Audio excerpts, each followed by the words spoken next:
is not really a movement, but they're able to put on these Super Bowl style extravaganzas because they have so much money. Without Charlie Kirk as their charismatic frontman, they don't really have any convincing figure who's directly affiliated with their organization. What there are a series of avaricious grifters who are carrying out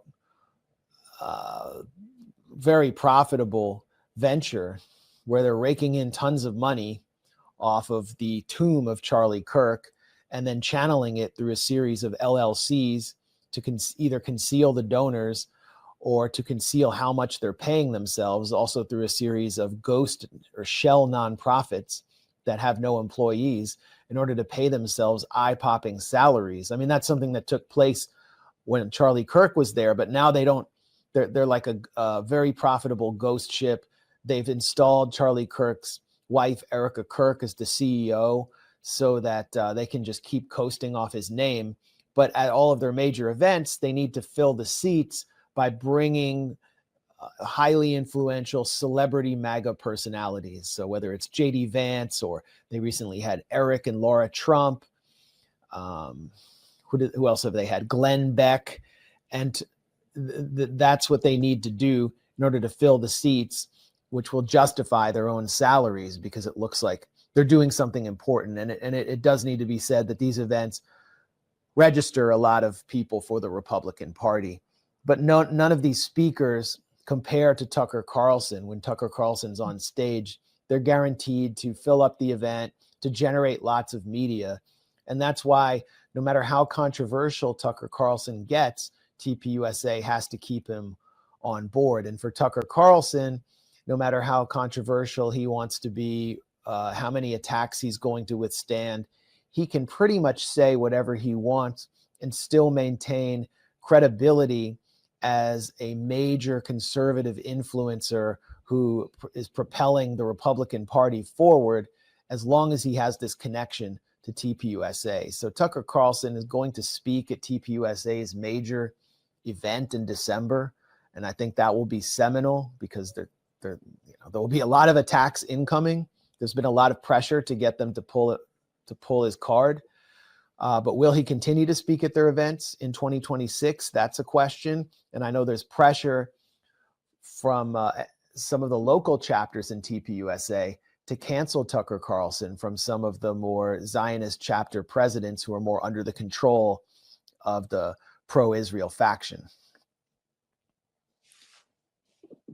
How do they see JD Vance, Max? Because we had JD Vance talking at TPUSA addressing. He was asked by one of the young people in the crowd, why are we supporting Israel if they're not so kind to us and they want to control the U.S. foreign policy? What is the meaning of supporting Israel? He was asked, and he tried to answer politically. But in the aftermath, we've seen that the Zionists are attacking JD Vance. Who's JD Vance to Israel, and how do they feel really about it? Well, the context here is that at these TPUSA events, young members of the Groypers, the movement that follows Nick Fuentes, who are anti-Israel from an America First point of view, and fairly anti-Jewish as well, religiously sectarian.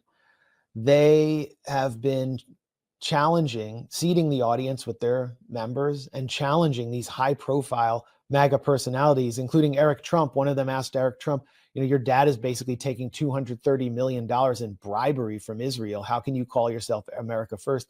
And the response from Eric Trump or Glenn Beck or JD Vance is pathetic. They're obviously not passionate about the pro-Israel cause. They do feel embarrassed. They're not accustomed to these kinds of questions because they never get them on Fox News. And JD Vance frightened the Zionist elite that has been controlling the Republican Party on these issues with his responses to a young Groyper who asked him about ethnic cleansing in Gaza and said, Jews are not our allies. He said he didn't even challenge the idea of ethnic cleansing in Gaza. JD Vance is not actually personally very passionate about Israel. You could tell actually when he went to Israel as the babysitter to try to keep the momentum up to enforce this weak ceasefire that Trump inaugurated. JD Vance did not kiss the wall. He didn't go to the Western Wall this time. He wound up in a conflict with the Israeli Knesset, which passed a law calling for the annexation, or a resolution calling for the annexation of the West Bank, and JD Vance called it stupid. But at the same time, look at who's pulling JD Vance's strings. It's the PayPal mafia, Peter Thiel, these Zionist tech overlords who have helped fuel his career. And, he has these fixers in the Republican Party who are incredibly pro-Israel, like Arthur Schwartz.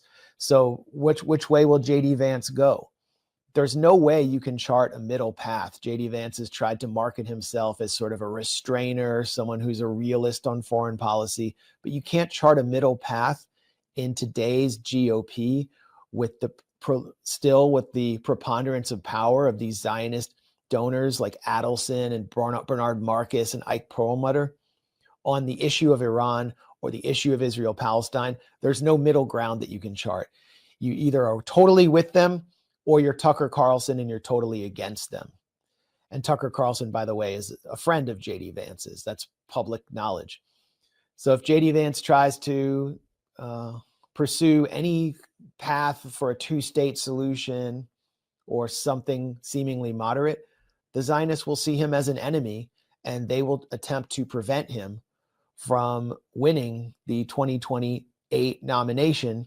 And that's Marco Rubio's angle. Marco Rubio is completely with them. He himself is a creature of the pro-Israel lobby whose career has been funded and fueled by Paul Singer. Paul Singer is basically his pimp, the vulture capitalist from Elliott Capital Management, who is ferociously pro-Israel. And so Marco Rubio will take that donor class with him against JD Vance, unless JD Vance just bows down and obeys. How do you see the role of Tulsi Gabbard? We know that she was trying to assess the Epstein file or maybe the Charlie Kirk situation with the case of Charlie Kirk, but she was ignored. And is there any sort of differences? As we see from outside, it seems that there is some sort of fractures, some sort of differences within the Trump administration. How do you see the difference between Kash Patel and Tulsi Gabbard? Well, Tulsi Gabbard doesn't have any influence.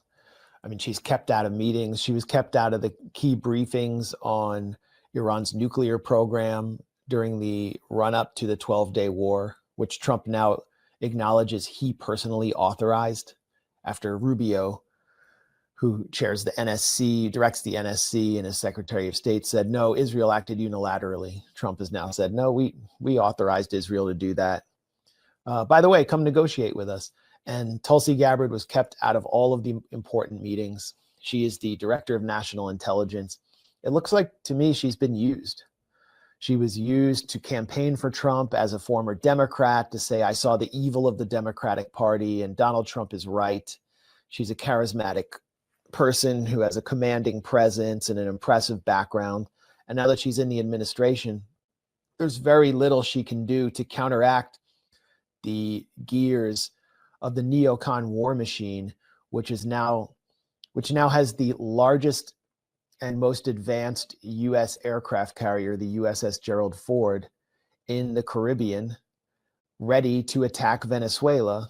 Tulsi Gabbard played an important role in helping to trigger this military show of force through an intelligence deception, which I consider to be the WMD deception of the Trump war on Venezuela.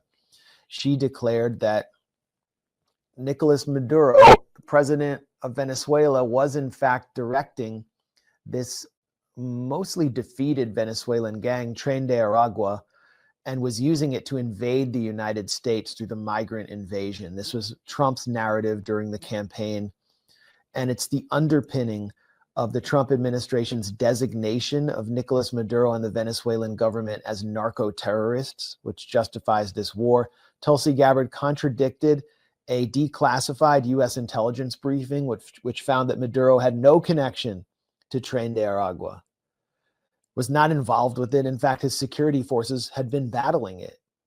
And she fired the 2 U.S. intelligence officers or researchers who authored that report in order to pave way for this phony designation of Venezuela as narco-terrorists, which is justifying the killing of people on fishing boats in the Caribbean and may soon serve as justification for strikes inside Venezuela. So this is someone who personally opposed the U.S. attack on Venezuela, criticized U.S. sanctions on Venezuela, made her name condemning U.S. threats against Iran, the U.S. Saudi British war on Yemen. She has now walked back everything she ever said in order to hold this position under Trump, in which she is kept out of key meetings. And that, to me, seems very unprincipled.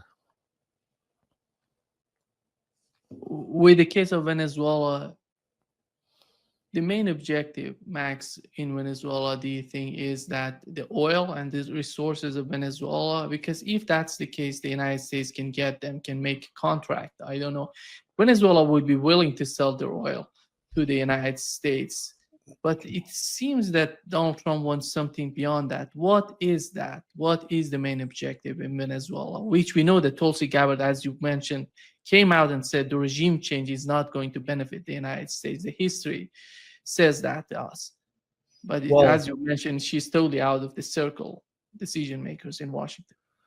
Colombian President Gustavo Petro, who is personally sanctioned by Trump for criticizing his murder of Colombian citizens through the U.S. military in the Caribbean Sea, recently declared that Trump is seeking to distract from the Epstein files and that a network of pedophiles is using the U.S. military to distract from their own crimes.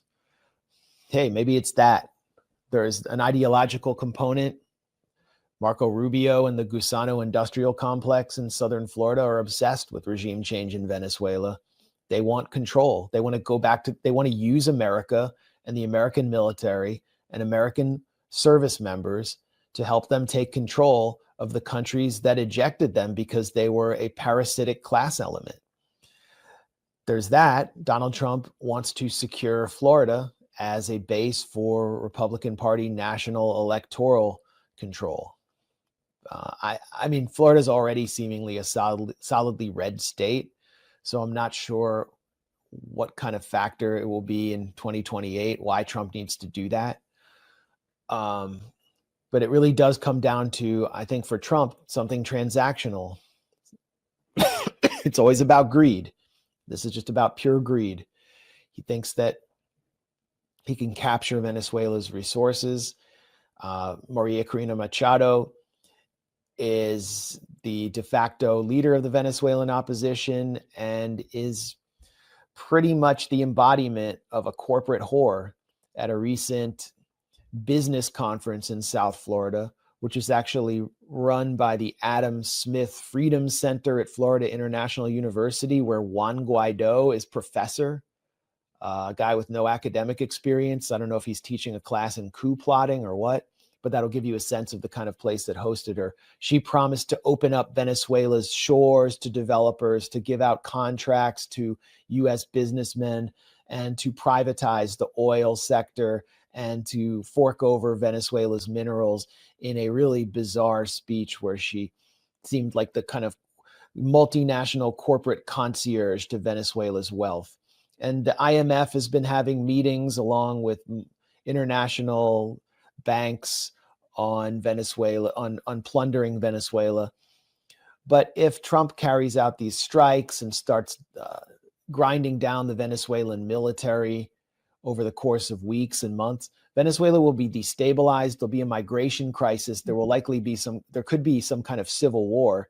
And it's not exactly the environment where a risk management expert will tell you want to invest. So, if you're thinking of plundering Venezuela and you're watching this right now, pay me as a risk management expert to tell you that it's not going to work out very well. Your contracts are not going to be, it's not going to be a very good investment. and there are these shadowy figures, sleazy figures close to Trump, who've worked in and out of the administration, who have formed these different consulting firms to try to rake in contracts in the day after Maduro. One of them is called Javelin Advisors. Another one that's no longer in existence, formed by the head of Trump's security team, was Global Governments. I mean, they were going around Washington inviting wealthy businessmen from construction firms and oil drilling firms to pay them like $16,000 a month, $6,000 a month, however much they could pony up, in order for them to guarantee that they would get contracts on the day after. And it hasn't happened. I mean, this has been going on for years, and they're just getting conned. So I mean, did the US get the oil prices down by stealing the oil from Iraq in an operation that was originally called Operation Iraqi Liberation, OIL, and it had to be changed by the Bush administration because it was too on the nose? Did they manage to get the oil out of Syria? I mean, they destroyed the Syrian economy, but most of the oil went out on the black market. And Donald Trump has publicly complained about that. I don't think they're going to get the oil out of Venezuela either. And just while we're talking about it, and while it comes to mind, another motivation here for Trump, I think for people in the NSC, and this is something that's shared by the Democratic foreign policy establishment, is that Lukoil and other Russian state-backed oil firms have deep investments in the Orinoco oil belt in Venezuela. And so the US would like to, does see this as a means of weakening Russia and weakening Russia's economy, as well as weakening Chinese influence in the Western Hemisphere, as Venezuela has applied to be a member of BRICS, would love to be a member of BRICS. They were actually blocked by Lula da Silva, who pathetically and foolishly invited Argentina at the end of the Fernandez administration, the Fernandez-Kirchner administration. And then the next thing you know, Javier Milei is elected and they bail out of BRICS. That was another move which Lula made to undercut Venezuela. So there are so many reasons why they might want to do this, but I can't see them actually accomplishing anything other than destabilization, mass migration, and civil war. Yeah, actually, what Lula did was unbelievable, and yeah, he's right now concerned. Many people are concerned about the situation in Venezuela, Max, because they know whatever happened in Venezuela would influence Brazil directly, and not just Brazil, all the Latin American countries. Colombia, particularly. Yeah. I mean, Colombia will be destabilized, and you have FARC leftist guerrillas who are aligned with Maduro on the border, who have pledged to defend Venezuela. So this could be destabilizing for the entire subcontinent. And yes, this will pour over into Brazilian territory. The US, there's no concern there, especially now that Brazil and Colombia have left-oriented presidents. I think the Trump administration would be happy to destabilize their countries. Yeah. Max, I remember when Donald Trump came to the scene to be a politician, to be a presidential candidate, the watershed moment, if I remember it correctly, he was talking about the war in Iraq, and he was against the war in Iraq. And all the time he comes out, he says that he's against the establishment in the United States. Looking at what has happened with the Nobel Peace Prize and the rhetoric of the Trump administration, both at the same direction, regime change in Venezuela.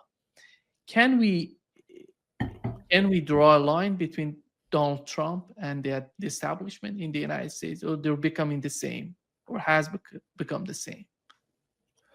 I mean, the Trump administration has established itself as the dominant force in the Republican Party, which means Trump is the leader, or at least the face of one of the two ruling political mafias in the US at a time of almost unprecedented weakness within the Democratic Party.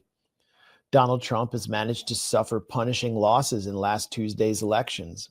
And that's because the American public is being hurt by the affordability crisis while Donald Trump is hosting Gatsby-themed events at his Mar-a-Lago resort home.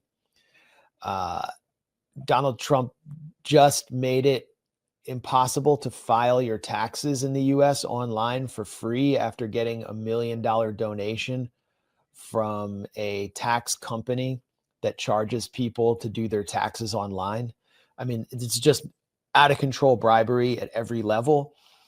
And his promise was to reduce prices. And he brought over a segment of the American public that might have voted for a Democrat, including a figure like Bernie Sanders, because they just care about what we call kitchen table issues. But then within the Republican base, the hardcore Trump MAGA base, the people who rose up on January 6th, they expected an all-out war on the deep state. And instead, what they're getting is a revival of neoconservatism and Dick Cheney's greatest fantasies. I mean, Donald Trump indicted John Bolton, the self-proclaimed proud coup monger, while Donald Trump was fulfilling John Bolton's wet dream of waging a war on Venezuela. The Israel issue is a problem the US media refuses to acknowledge. It takes on this all-encompassing power among the younger members of the MAGA grassroots and kind of encapsulating the sellout and betrayal of Donald Trump of the America First movement, that he's under the control of a foreign country. So it's over. The whole concept of make America great again and the red hats and Donald Trump's promises to end the wars and be a peace president, his claim that he deserves the Nobel Peace Prize, that's all been revealed to be a giant sham to anyone who's paying attention. But there's still a segment of the country that trusts and believes in everything Donald Trump is doing. There just may not be enough of them to even comprise the kind of plurality you need to deliver victory for your successor, JD Vance, someone who doesn't have the same charisma as Trump, doesn't have the same national name recognition or personal story, wasn't a TV star and the owner of football franchises, known in New York for owning glamorous gold-plated buildings. Like, I don't think the future is bright for their movement. And it really does boil down to certain issues the US media doesn't want to discuss. And I think we discussed them for the last 40 minutes or so. Everyone watching this understands the potency of these issues in the United States right now, but there are very few US politicians speaking to it. I would say two of the politicians who are speaking to it are Thomas Massie and Marjorie Taylor Greene. They get it. They're coming out of the right-wing Republican grassroots. They were MAGA figures, and now they're under attack by Donald Trump's political network and by Israel. Thomas Massie faces an opponent who's being funded with $20 million from Likudnik Israeli warlord Miriam Adelson. Marjorie Taylor Greene is facing similar threats in her district in Georgia. So this just goes to show how sold out Donald Trump is, because these would be figures. These are figures who I think are expressing the original ethos and ideology of America First when Donald Trump first rose to the fore. Yeah, he was attacking Rand Paul because of his comments on Venezuela. Right. This is literally one of the few Republicans supporting Donald Trump during the Russia Gate, and he doesn't care about it. Yeah, and I mean Ukraine as well. Like, Donald Trump promised peace in Ukraine. He promised to solve it in a day. Of course, he wasn't going to be able to do that, but he's demonstrated very little consistency there, no patience for negotiation. And since the meeting in Alaska with Putin, he's sided with the Lindsey Graham faction, of the GOP and is rearming Ukraine, even as Ukraine continues to lose territory. So there's nothing left.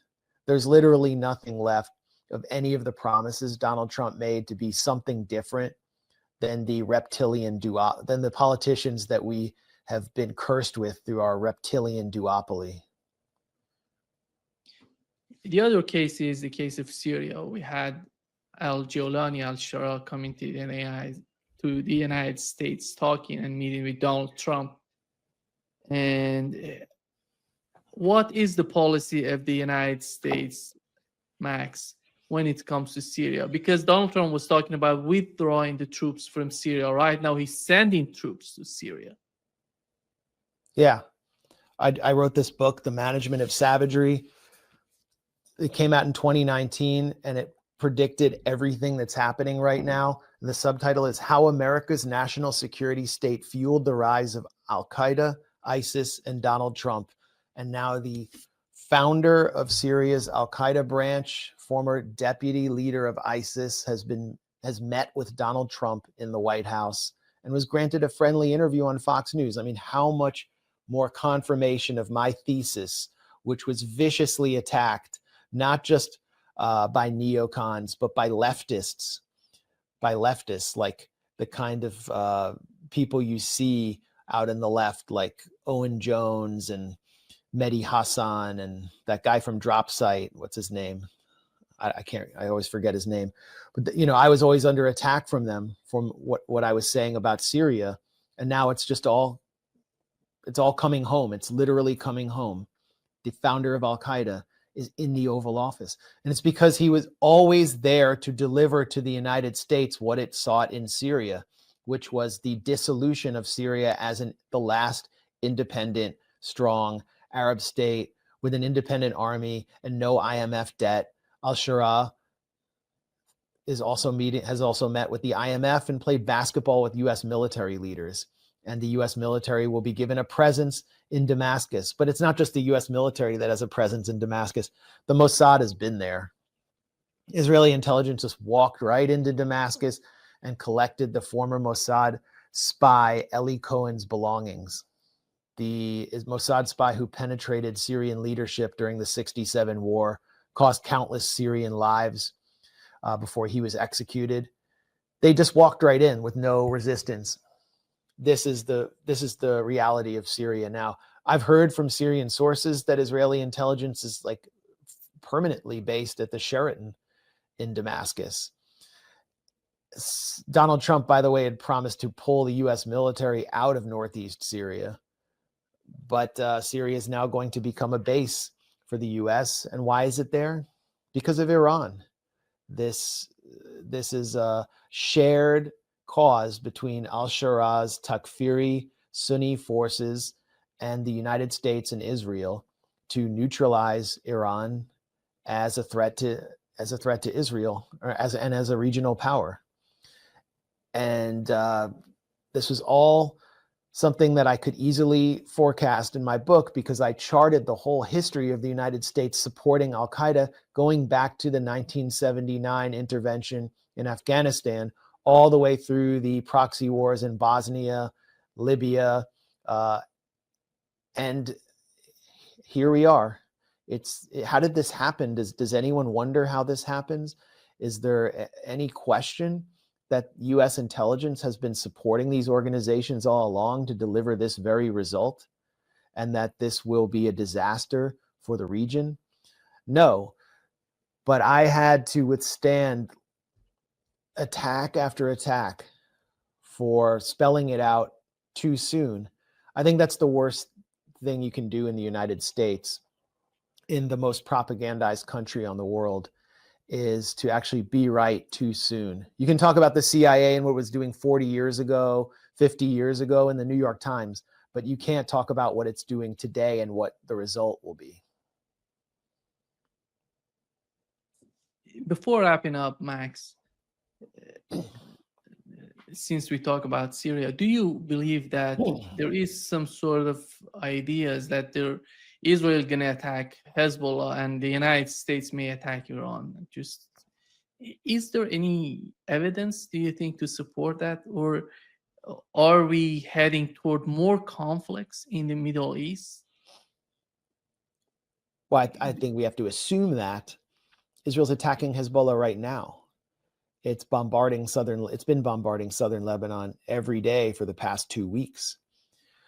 Will they stage an infantry invasion? Will they bring tanks into southern Lebanon, even in a limited fashion?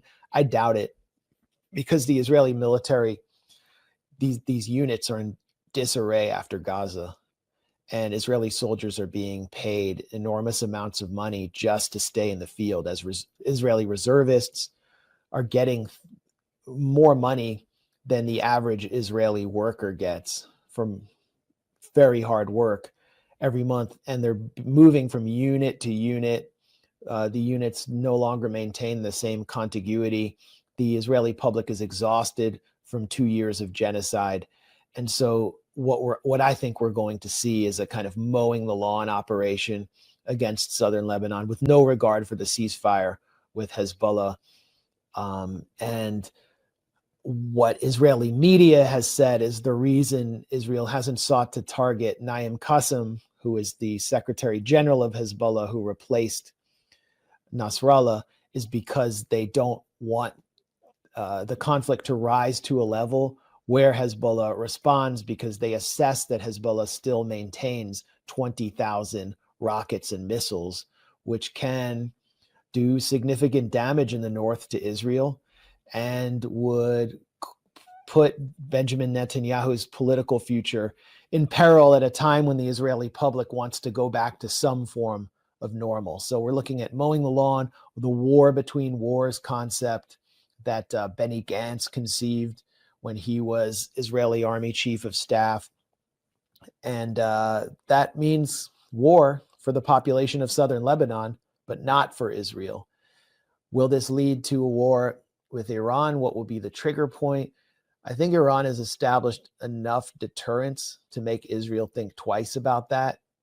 But at the same time, Benjamin Netanyahu has shown that he considers his legacy incomplete until he achieves regime change in Iran. And Donald Trump has signaled to Netanyahu that Netanyahu can prompt or provoke the US to attack Iran by simply attacking itself at any point. So it's a dangerous scenario, and we should expect a resumption of conflict at some point before this isn't a prediction, but I would think the most likely point in which war with Iran would resume would be before the midterms. After last Tuesday's result, Donald Trump doesn't expect to do very well, and Netanyahu would see Trump as weakened and less likely to embark on a politically perilous war with Iran if Donald Trump took a whooping in the midterms. Just before wrapping up, I thought that was before wrapping up. The last one was before wrapping up. Because I know I feel wrapped up. It's becoming a hostage video, Nima. But Max, the mayoral election in New York was raising a lot of questions. What is Zohran Mamdani and who? Because on one side you see the people are going against, the Zionists are investing more than $100 million against him. On the other hand, you see the son of George Soros, somehow supporting him. Who's Zohran Mamdani, and what does it mean for the case of, if we assume, for the case of Israel and Gaza, if that could bring some sort of... This is a big question. I've tried to answer it on our live streams at the Gray Zone, and we talked about it, I think, last week. We'll see who Zohran Mamdani is. If he says he intends to have Benjamin Netanyahu arrested because New York will observe and respect international law. Netanyahu has an ICC warrant out for his arrest. Remember, Netanyahu called in the airstrikes to kill Hassan Nasrallah from his hotel room in New York, or approved them, and was approving airstrikes on Lebanon during a New York trip. So this is significant. We'll see if he fulfills it. New York has invested heavily in Israel bonds, which means that New York municipal employees have their own pensions invested in Israeli bonds, which have been downgraded twice since the genocide began. They're substandard bonds. He should get rid of them. Will he do that? He's already kept on the ultra-Zionist New York Police Department Commissioner, Jessica Tisch, who has been involved in escalating NYPD's relationship with the Israeli state through their liaison office in Kfar Saba, Israel. Will he get rid of that liaison office? I don't care about the rhetoric. I don't care about the pictures with Alex Soros. I knew he had a relationship with Soros. One of his key advisors, Patrick Gaspard, was the former head of Soros's foundation. That's all well known. But he's got to put his money where his mouth is. And that means taking action. And he will be tested because this whack job New York Assembly member, and her name is like Ina Verlikova. I forget her name. She's gone out to like public events wearing an Israeli flag as a skirt. She is just an absolute Likudnik fanatic. She announced that she will invite Netanyahu to New York on Mamdani's first day. So they're going to test him, and let's see. Yeah. Thank you so much, Max, for being ready. I'm just you're a hostage.